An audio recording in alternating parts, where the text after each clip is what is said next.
Friends, welcome back to my channel. ఈరోజు మీకు ఈ సీరియల్లో ఏం జరిగిందో తెలుసుకోవాలి అనుకుంటున్నారా? అయితే వెంటనే మనం సీరియల్లోకి వెళ్ళిపోదాం. ఇక ఇంటి దగ్గర అనామిక అయితే ఎప్పుడు ఇంటికి వస్తారా అని చెప్పి అటు ఇటు ఇక హాల్లో తిరుగుతూ ఉంటుంది. ఇంకా అనామిక దగ్గరకైతే ధాన్యలక్ష్మి వచ్చి, అనామిక ఏమైంది, ఎందుకలా ఉన్నావు అని అడగడంతో, నాకేమైంది అత్తయ్య, ఎలా ఉన్నాను అని అడుగుతూ ఉంటే, అదే కోపంగా ఉన్నావు, చూస్తుంటే చాలా కోపంగా కనిపిస్తున్నావు అని ధాన్యలక్ష్మి మాట్లాడుతుంటే, ధాన్యలక్ష్మి మంటలకి అనామిక అయితే చెప్తా అత్తయ్య, మీకే కాదు ఇంట్లో అందరికీ చెప్తాను, అందుకే ఇంట్లో అందరినీ రమ్మని పిలిచాను, వస్తాడుగా, వచ్చిన తర్వాత అప్పుడు చెప్తాను అని చెప్పి ఇక అనామిక అయితే ధాన్యలక్ష్మితో అంటూ ఉంటుంది. ఇంతలో ఇంట్లో ఉన్న కుటుంబ సభ్యులందరూ కూడా హాల్లోకి అయితే వస్తారు. ఇక అందరూ కూడా అనామిక వైపు చూస్తుంటారు. అనామిక మాత్రం ఎప్పుడెప్పుడు కళ్యాణ్ వస్తాడా అని గుమ్మం బయటికి తొంగి చూస్తుంది. ఇంతలో అపర్ణ అలాగే ఇంద్రాదేవి అయితే, అనామిక ఏంటి అందరినీ హాల్లోకి పిలిచో, ఏమైంది అని అడగడంతో, అదే టైంలో ఇంటి ముందు కారు ఆగుతుంది.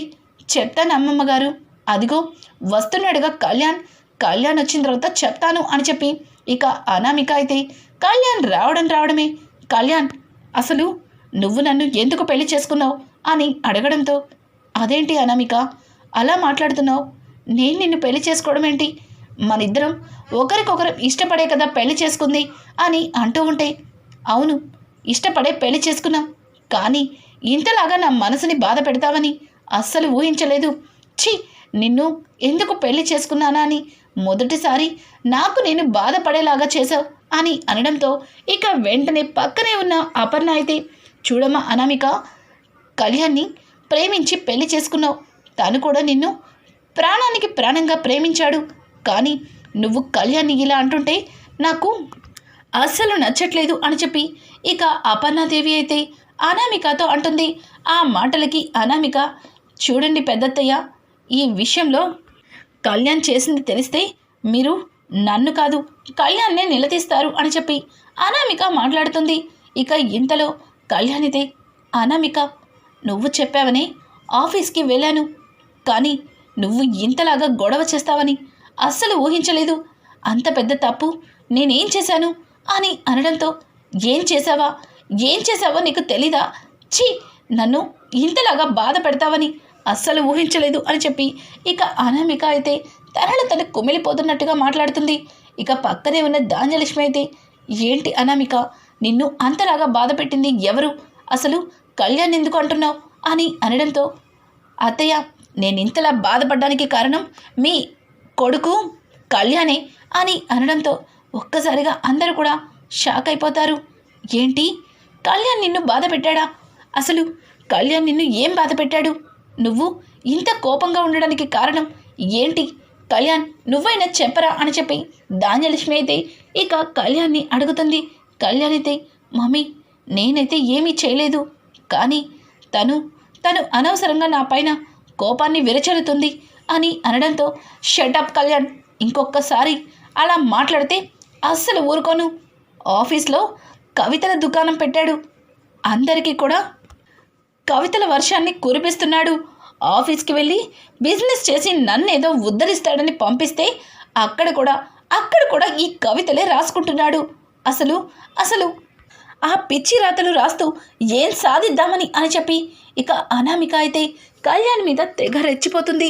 అనామిక మాటలకి ఇక కావ్య, అనామిక ఏం మాట్లాడుతున్నావు, కళని అలాగే కవితలని వాళ్ళ టాలెంట్ని గుర్తించాలి, అంతేగాని నువ్విలా వాళ్ళ టాలెంట్ని తక్కువ చేసి మాట్లాడడం నాకేమాత్రం కూడా నచ్చలేదు, అయినా నువ్వు కళ్యాణ్ని ఆ కవితలు ఇష్టపడే కదా పెళ్లి చేసుకున్నావు, మరి ఇప్పుడేంటి ఇలా మాట్లాడుతున్నావు అని అడగడంతో, ఆపుతావా, నువ్వు కాసేపు ఆపుతావా, ఇదంతా కూడా నీ వల్లే జరుగుతుంది అని అనడంతో ఒక్కసారిగా కుటుంబం మొత్తం షాక్ అయిపోతుంది. ఇక అపర్ణ అయితే, అనామిక నువ్వు కళ్యాణ్ మీద కోపం కావ్య మీద చూపిస్తున్నావు, తానేం చేసింది, తను మాట్లాడిన దానిలో తప్పేముంది అని అడగడంతో, పెద్దత్తయ్య నా భర్త ఒక అసమర్థులాగా తయారవడానికి కారణం ఇదిగో ఈ కావ్యే, ఈ కావ్య వల్లే నా భర్త అలా తయారయ్యాడు. అసలు అసలు నా భర్త ఎక్కడ ఆఫీస్లో తను వర్క్ నేర్చుకొని ఈ బిజినెస్లంతటికీ కూడా ఎక్కడ రాజైపోతాడేమో అని ఈ కావ్య భయపడుతుంది. తన భర్తని అలాగే తను ఈ ఇంటికి మహారాణిలాగా తన భర్తని మహారాజులాగా చూపించుకోవడానికి నా భర్తని ఒక అసమర్థులాగా చేసేసింది. అందరి దగ్గర నన్ను లోకువ చేసేసింది అని చెప్పి ఇక అనామిక అయితే కావ్యని నోటికి వచ్చినట్లు మాట్లాడుతుంది. కావ్య అయితే, చూడు అనామిక, నువ్వు నన్ను తప్పుగా అపార్థం చేసుకుంటున్నావు. నువ్వు కళ్యాణ్ని కవితలు ఇష్టపడే పెళ్లి చేసుకున్నావు. మరి ఇప్పుడేమో అవే కవితల్ని కించపరుస్తున్నావు.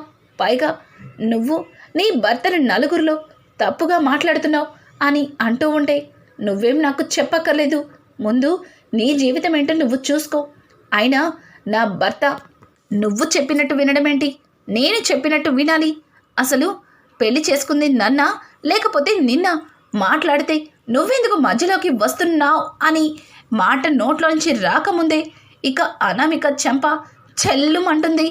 ఒక్కసారిగా అనామిక చెంప పగలకొట్టింది. ఎవరా అని చూస్తే అది ఎవరో కాదు, ధాన్యలక్ష్మి అనామిక చెంప పగలకొట్టి, చూడు అనామిక, సంస్కారం మర్చిపోయి మాట్లాడకు.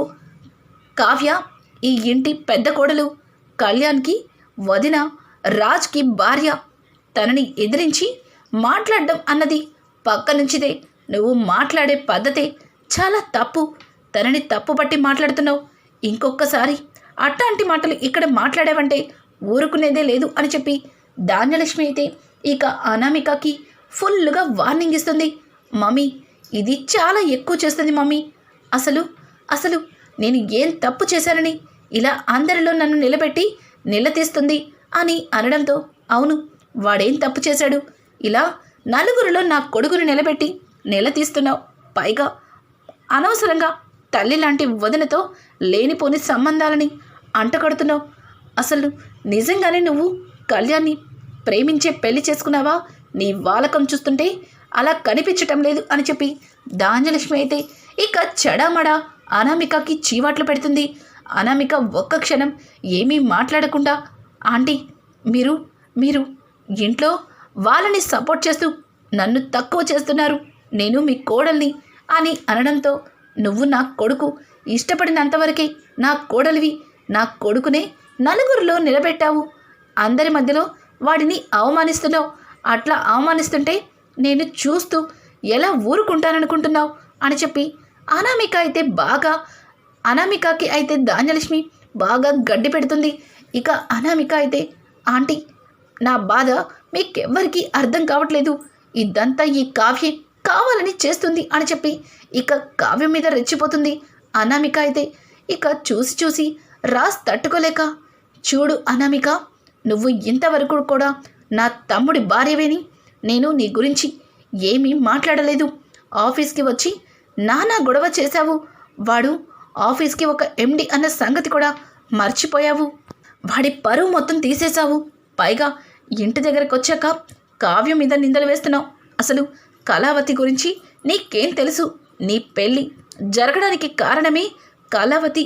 అట్లాంటి కళావతి మీద నువ్విలా నిందలు వేయడం ఏమాత్రం కూడా బాగోలేదు అని చెప్పి రాజ్ మాట్లాడుతుంటే, రాజ్ మాటలకి అనామిక, బావగారు, మీకేమీ తెలీదు. మీ అందరి ముందు మా పెళ్ళిని జరిపించినట్లుగా బిల్డప్ ఇచ్చింది అంతే. కానీ నా పెళ్ళి ఏ క్షణమైనా ఆగిపోవచ్చు. అలాగే తన చెల్లినిచ్చి పెళ్లి చేయొచ్చు అన్నట్టుగా తను ఎంత వెయిట్ చేసిందో నాకు తెలుసు అని ఇక అనామిక అయితే తెగ రెచ్చిపోతుంది. షటప్ అనామిక, నీకు ఏం తెలియనట్టు మాట్లాడుతున్నావు. నీ పెళ్ళి మీ నాన్న చేసిన అప్పుల వల్ల ఆగిపోయేది. కావ్య ఆ టైంలో ఆ సేట్జీకి డబ్బిస్తానని నాతో చెప్పి ఒప్పించకపోతే ఈరోజు నువ్వు ఈ దుగ్గిరాల వారింటి కోడలివే అయ్యేదానివి కాదు. అట్లాంటి నువ్వు నా భార్యని ఎత్తి చూపిస్తున్నావా? చూడు, నువ్వు కళ్యాణ్ని పెళ్లి చేసుకున్నావు. ఏదైనా నువ్వు కళ్యాణ్ని అడిగే హక్కు ఉంది. అంతేగాని నా భార్యని వేలెత్తి చూపే అధికారం నీకు లేదు అని చెప్పి ఇక రాజ్ అయితే అనామికకి ఫుల్గా వార్నింగ్ ఇస్తాడు.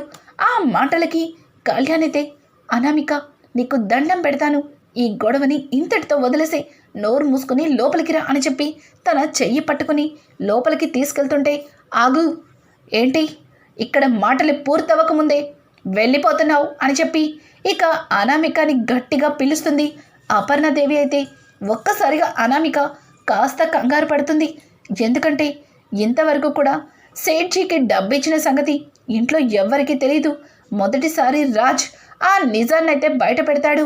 ఇక అపర్ణ అయితే నువ్వు రిచ్ ఫ్యామిలీ నుంచి వచ్చావని చాలా విర్రవీగావు, కానీ ఈరోజు ఏ బస్తీ నుంచి వచ్చింది అని పదే పదే మాటలతో ఎత్తి పొడుస్తున్నావు. అదే కోడల వల్ల ఈ ఇంట్లో నువ్వు ఉండగలిగావు, అలాగే ఈ కుటుంబానికి కోడలివయ్యావు. నీ తండ్రి అప్పులు చేసి రోడ్డున పడే పరిస్థితికి వచ్చినప్పుడు కావ్యని ఆదుకున్నది, ఆ సంగతి మర్చిపోయి నోటికి వచ్చినట్టు కావ్యని నిలదీస్తున్నావు. ధాన్యలక్ష్మి ఏమీ మాట్లాడవేంటి? గొప్పింటి నుంచి నా కోడలు వచ్చిందని తెగ విర్రవీగేదానివి కదా, ఇప్పుడేమంటావు చెప్పు అని అడగడంతో ఇక ధాన్యలక్ష్మి అయితే నన్ను క్షమించక్క, కళ్ళు నెత్తికెక్కి ఇదిగో ఈ రుద్రాని అనామిక మాటలు విని అనవసరంగా కావ్య మీద చాలా నిందలు వేశాను, అలాగే మిమ్మల్ని కూడా ఎన్నోసార్లు అవమానించాను. కానీ ఈరోజు నా కళ్ళు తెరుచుకున్నాయి, నిజమేంటో అర్థమైంది. అనవసరంగా మీ మీద మిమ్మల్ని అపార్థం చేసుకున్నాను, కావ్యని ఎన్నో మాటలు అన్నాను. కావ్య నన్ను క్షమించమని అడగడానికి కూడా నాకు నోట్లో నుంచి మాటలు రావట్లేదు అని చెప్పి ఇక కావ్య రెండు చేతులు పట్టుకొని ధాన్యలక్ష్మి అయితే కావ్యని హక్ చేసుకుంటుంది. చిన్నత్తయ్య మీరేమీ బాధపడకండి, ప్రతి కుటుంబంలో ఇట్లాంటి చిన్న చిన్న గొడవలు సహజం, అంత మాత్రానే వాళ్ళు విడిపోయినంత దూరం వెళ్ళరు. మీరు ఏమీ బాధపడమాకండి, నాకేం మీ మీద ఎటువంటి కోపం లేదు. తల్లి తిడితే తల్లి మీద కోప్పడతామా అని చెప్పి ఇక కావ్య అయితే ధాన్యలక్ష్మిని హక్ చేసుకోవడంతో ధాన్యలక్ష్మి కావ్యని చాలా బాగా మెచ్చుకుంటుంది. ఇదంతా చూసిన అనామిక ఏమీ మాట్లాడకుండా సైలెంట్గా ఇక తన గదిలోకైతే వెళ్ళిపోతుంది. కళ్యాణ్తో మాట్లాడుతూ, కళ్యాణ్ నీ భార్యని నీ హద్దుల్లో పెట్టుకో, తను ఇష్టం వచ్చినట్లు మాట్లాడితే ఇక్కడ మాటలు పడే వాళ్ళు ఎవ్వరు కూడా లేరని తనకి అర్థమయ్యేలాగా చెప్పు అని చెప్పి రాజ్ అయితే ఇక కావ్యని ఫుల్గా సపోర్ట్ చేస్తూ అక్కడి నుంచి తన గదిలోకైతే తన భుజం మీద చెయ్యి వేసి తీసుకుని వెళ్ళిపోతాడు. కావ్య రాజ్ని అలానే చూస్తూ ఉంటుంది. రాజ్ అయితే ఏంటి అలా చూస్తున్నావు అని అడగడంతో ఈరోజు మీరు నాకు చాలా ముద్దొస్తున్నారు అని చెప్పి కావ్య ఫస్ట్ టైం రాజ్ని ముద్దుగా అనడంతో ఇక రాజ్ అయితే ఒక్కసారిగా ఉలిక్కిపడి ఏంటి ఏమన్నావు అని అడగడంతో ఏం లేదులేండి, ఫ్రెష్ అవ్వాలనుకుంటున్నారుగా, వెళ్ళి ఫ్రెష్ అవ్వండి అని చెప్పి కావ్య పక్కకి తిరిగిపోతుంది. రాజ్కైతే ఏంటి ఏదో ముద్దు అన్న మాట వినిపించింది, ఇప్పుడు అడిగితే ఏమీ చెప్పట్లేదు, ఏమన్నావో చెప్పు అని అడగడంతో నేనేమి అనలేదు, అయినా నేను ఏమన్నా పర్మనెంట్ వైఫ్నా ఏంటి, టెంపరీ వైఫ్నే కదా, నా నుంచి అవన్నీ ఎందుకు ఎక్స్పెక్ట్ చేస్తున్నారు మరి అని అడగడంతో ఏ నువ్వు అనవసరంగా నన్ను అపార్థం చేసుకుంటున్నావు, నేనేమి వాటి కోసం అడగలేదు నిన్ను, ఏదో వినిపించినట్టుగా వినిపిస్తేను అడిగానంతే, నాకేం అక్కర్లేదు, నాకు నేను ఇష్టపడే వైఫ్ వచ్చి కావలసినన్ని ముద్దలిస్తుంది అని చెప్పి రాజ్ అయితే కావ్య ముందే ఇక వాష్రూమ్లోకి వెళ్ళిపోతాడు. కావ్య నవ్వుకుంటూ మనసులో ప్రేమ ఉంది, కానీ బయటికి చెప్పడానికి మీ ఈగో అడ్డం వస్తుంది, చెప్తా మీ మనసులో ఉన్న ప్రేమ మొత్తాన్ని కూడా బయట పెడతానని చెప్పి ఇక కావ్య అయితే తన మనసులో అనుకుంటుంది. ఇక ఎక్కడ చూస్తే అనామిక అయితే బాల్కనీలో చాలా కోపంగా అటు ఇటు తిరుగుతూ ఉంటుంది. అనామిక దగ్గరకు వచ్చి రుద్రాణి అయితే ఓ నువ్వు ఈ ఇంటి కోడలివైంది ఎందుకన్నమాట, ఇన్ని రోజులు నాకు అర్థం కాలేదు అని చెప్పి ధాన్యలక్ష్మి రుద్రాణి అయితే అనామికతో అంటుంటే ఆంటీ ఏం మాట్లాడుతున్నారు, నేను దేనికవుతా ఇంటి కోడల్ని అని అనడంతో ఊరుకో అనామిక, ఇన్ని రోజులు కూడా నిజంగానే ఈ ఇంటి క్వీన్ అవ్వాలని ఇలా చేస్తున్నావేమో అనుకున్నా, కానీ ఈ ఇంటి ఆస్తిని చూసే మా కళ్యాణ్ని ప్రేమించావని అర్థమవుతుంది, చాలా బాగా ప్లాన్ చేసి కళ్యాణ్ని బాగానే నీ చుట్టూ తిప్పుకున్నావు అని అనడంతో ఆంటీ నేనేమి కళ్యాణ్ని నా చుట్టూ తిప్పుకోలేదు, కళ్యాణ్ని నేను తన కవితలు చూసి ఇష్టపడే పెళ్లి చేసుకున్నాను అని అనడంతో, మరి పెళ్లి కాకముందు ఇష్టపడ్డ కవితలు ఇప్పుడెందుకు నచ్చట్లేదు? ఇప్పుడు అయ్యే కవితలు పిచ్చి గీతల్లా ఎందుకు కనిపిస్తున్నాయో అని ఇక వెనక నుంచి స్వప్న ఒక డైలాగ్ అయితే వేస్తుంది. స్వప్న మాటలు విని కాస్త తడబడుతుంది. ఇక అనామిక అయితే, స్వప్న, నీ ఇష్టం వచ్చినట్లు మాట్లాడకు. ఆంటీ, మీ కోడలికి చెప్పండి నా విషయంలో తలదూర్చొద్దు అని చెప్పడంతో, ఏంటే నీ విషయం నా విషయం, ఇన్ని రోజులు కూడా రిచ్ ఫ్యామిలీ నుంచి వచ్చానని ఎంత విర్రవిగావు? పెళ్లి కాకముందే 2 కోట్లు మా కావ్య రాజుల దగ్గర నుంచి కొట్టేశారు మీ ఫ్యామిలీ. ఇంకా నువ్వు రిచ్ ఫ్యామిలీ అన్నావంటే ఊరుకునేదే లేదు. చూసావుగా, కొట్టానంటే 32 పళ్ళు ఊడి చేతిలో పడతాయి అని చెప్పి ఇక స్వప్న అయితే అనామికకైతే ఫుల్గా వార్నింగ్ ఇస్తుంది. స్వప్న వార్నింగ్కి అనామిక కాస్త భయపడుతుంది. అలాగే పక్కనే ఉన్న రుద్రాణికి సైగ చేస్తుంటే, రుద్రాణి వద్దు, నన్ను ఇన్వాల్వ్ చేయొద్దు, నీకు తన్నే దెబ్బలు నాకు పడిపోతాయి అన్నట్టుగా ఇక రుద్రాణి అయితే తల పక్కకి తిప్పుకొని చిన్నగా అక్కడి నుంచి జారుకుంటుంది. ఇక రుద్రాణి వెళ్ళిపోవడంతో అనామిక కాస్త భయపడుతుంటే, ఏంటి మా అత్తగారు వెళ్ళిపోయారని భయపడుతున్నావా? నేనేమీ కొట్టలే. మా అత్తగారికి నీకు కొట్టవలసిన దెబ్బ తనకెక్కడ తగులుతుందా అని ఇక్కడి నుంచి ఎలా జారుకుందో చూసావుగా. చూడు, ఇంకొకసారి మా కావ్య జోలికి వచ్చినా, అలాగే మా ఫ్యామిలీ గురించి మాట్లాడినా మామూలుగా ఉండదు అన్నట్టుగా ఇక స్వప్న అయితే అనామికకి గట్టిగా వార్నింగ్ ఇచ్చి అక్కడి నుంచి వెళ్ళిపోతుంది. ఇక ఇంతలో కళ్యాణ్ గదిలో చాలా కోపంగా బెడ్ మీద కూర్చుని ఉంటాడు. అనామిక భయంగా లోపలికైతే వెళ్తుంది. అనామికని చూసిన కళ్యాణ్ వెంటనే మొహం చాటేసుకొని అక్కడి నుంచి బయటకు వెళ్తుంటే, ఆగు కళ్యాణ్ అని అనడంతో, ఎందుకు కింద అనవలసిన మాటలేమన్నా ఇంకా బ్యాలెన్స్ ఉన్నాయా అని అనడంతో, అది కాదు కళ్యాణ్, నీకు నా ప్రేమ ఎందుకు అర్థం కావట్లేదు? నేను ప్రేమించిన వ్యక్తి, నేను పెళ్లి చేసుకున్న వ్యక్తి ఎంతో గొప్పగా ఉండాలని ఎన్నో ఊహించుకొని ఈ ఇంట్లో అడుగు పెట్టాను. కానీ నువ్వు ఏ గుర్తింపు లేని ఆ కవితలు రాసుకుంటుంటే నాకు ఎంత బాధగా ఉంటుంది చెప్పు అని అనడంతో, షటప్ అనామిక, నువ్వు ఇన్ని రోజులు కూడా నా కవితలు చూసి నన్ను ఇష్టపడ్డావనుకున్నాను.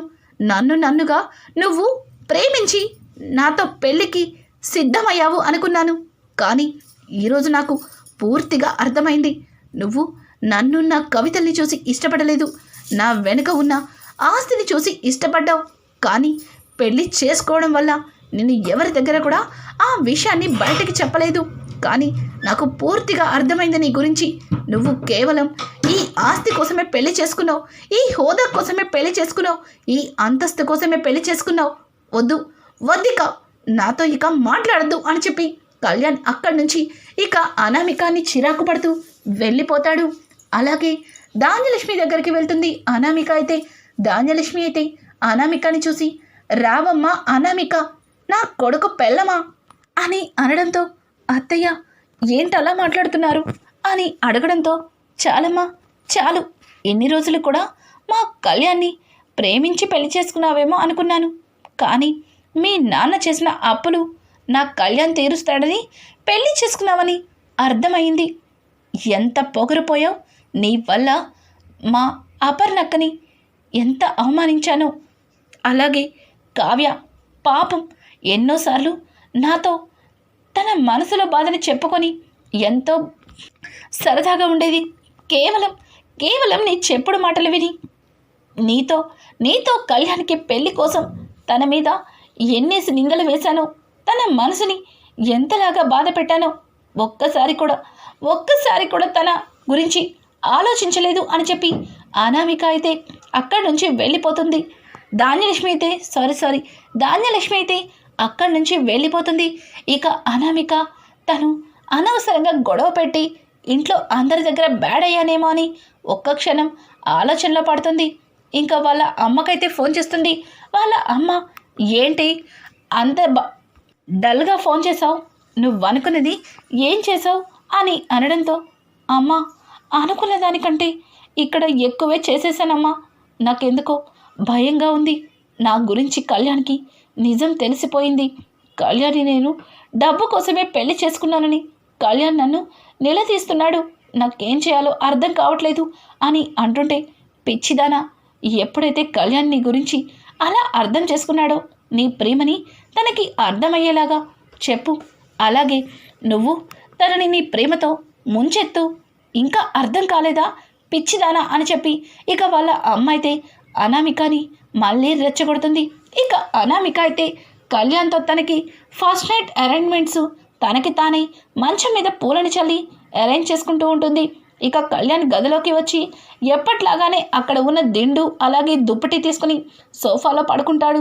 అది చూసిన అనామిక, కళ్యాణ్, ఈరోజు నుంచి నువ్వు అక్కడేం పడుకోవట్లేదు, ఇక్కడే వచ్చి పడుకోవచ్చు అని అనడంతో గుడ్ నైట్ అని చెప్పి ఇక ఏమీ మాట్లాడకుండా లైట్ ఆఫ్ చేసి పడుకుంటాడు. ఇక అనామిక అయితే చాలా కోపం వస్తుంది. సరేలే, ఎన్ని రోజులు అలా పడుకుంటావో నేను చూస్తాను, నువ్వు మళ్ళీ నా చుట్టూ తిప్పుకునేలా చేస్తాను అని చెప్పి ఇక అనామిక అయితే అనుకుంటుంది. ఇక్కడ చూస్తే రాజ్ మంచం మీద పడుకొని వీడియో కాల్ మాట్లాడుతుంటుంది. ఇక రాజ్ వాష్రూమ్ నుంచి బయటికి వచ్చేసరికి కావ్య పక్కన తన అంతరాత్మ కావ్య బుగ్గలని ముద్దులాడుతూ కనిపిస్తాడు. రే రే రే, అది నా పెళ్ళం రా, దాన్నేంట్రా అలా చేస్తున్నావు అని అంటుంటే, ఊరుకో బ్రో, ఎన్నాళ్ళు నాకు ఈ ఉపవాసం, ఎలాగో ఇది నీకే కాదు నాకు కూడా పెళ్ళామే, అందుకే నేను నా పెళ్ళాన్ని నాకు నచ్చినట్టుగా ముద్దు పెట్టుకుంటున్నాను అని చెప్పి ఇక రాజైతే కావ్య భుజం మీద చెయ్యి వేసి తన అంతరాత్మ కావ్య బుగ్గలకి ముద్దిస్తూ ఉంటుంది. ఇంకా కావ్యని అలా చెయ్యడం రాజ్ తట్టుకోలేక తన అంతరాత్మని కొట్టడానికి దగ్గరికి వెళ్ళి ఇక కావ్య మీదకి పడిపోతాడు. అలా పడిపోవడంతో కావ్య ఒకరి మీద ఒకరు ఇక కళ్ళల్లో కళ్ళు పెట్టి చూసుకుంటూ ఉంటారు. ఈ రకంగా అయినా సరే కావ్యంని రాజ్ అర్థం చేసుకొని కావ్యరాజులు ఒక్కటవుతారా? అలాగే అనామిక బండారాన్ని తెలుసుకున్న కళ్యాణ్ ఇంకా అనామిక అరాచకాలకి తట్టుకోగలుగుతాడా, లేదంటే ఇంటి నుంచి బయటికి పంపిస్తాడా? రానున్న ఎపిసోడ్స్ మరింత ఇంట్రెస్టింగ్గా మారబోతున్నాయి.